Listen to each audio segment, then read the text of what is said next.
जैसे ही एक अकेला व्यक्ति सुरक्षित द्वारों के पास पहुंचा, शुष्क रेगिस्तानी हवा प्रतिबंधित सैन्य सुविधा पर बस गई। शार्प सिला हुआ सूट पहने डेमियन ब्लेन उद्देश्य के साथ आगे बढ़ रहा था। उसका शांत व्यवहार उसके परिवेश के साथ स्पष्ट रूप से असंगत लग रहा था।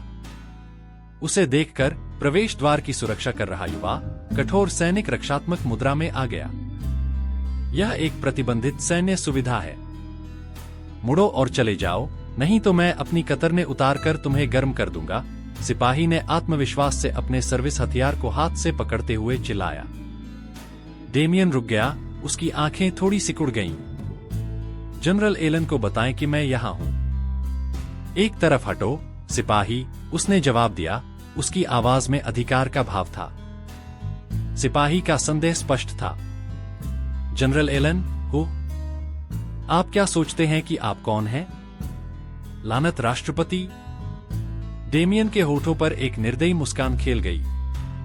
मैं संयुक्त राज्य अमेरिका का राष्ट्रपति हूं, उन्होंने चुटकी लेते हुए कहा, बेशक लाक्षणिक रूप से। लेकिन मैं आपको विश्वास दिलाता हूं, जनरल मेरे महत्व को जानते हैं। बिना किसी चिंता के सिपाही अपनी बात पर अड़ा रहा। जनरल बेतरतीब लोगों के साथ नहीं मिलते, खासकर उन लोगों के साथ तो बिल्कुल भी नहीं जो बकवास कर रहे हैं। बकवास करो, नहीं तो मैं तुम्हें नीचे गिरा दूंगा।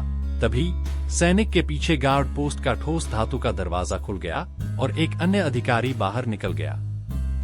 अधिकारी का प्रतीक चिन्ह उच्च रैंक का संकेत देता था। आप क्या कर रहे हैं, सैनिक? उसने मांग की। युवा सैनिक ने डेमियन की ओर इशारा किया। सर, यह ठग हमारी सुरक्षित सुविधा में घुसने की कोशिश कर रहा था। जैसे ही अधिकारी को पहचान का पता चला तो उसकी आंखें चौड़ी हो गईं। कौन मैन? यह एटलस डिफेंस ग्रुप के सीईओ डेमियन ब्लेन है, हमारे शीर्ष सैन्य ठेकेदार। वह अकेले ही वैश्विक हथियारों के व्यापार को नियंत्रित करते हैं, उन्होंने कहा। उनकी आवाज में सम्मान और अविश्वास का मिश्रण था। सिपाही के चेहरे का रंग उड़ गया क्योंकि उसकी पिछली बहादुरी उड़ गई थी। तुम मूर्ख हो, अधिकारी ने डेमियन की ओर मुड़ते हुए फटकार लगाई। मुझे क्षमा करें, श्रीमान। मैं मूर्ख हूं, श्रीमान।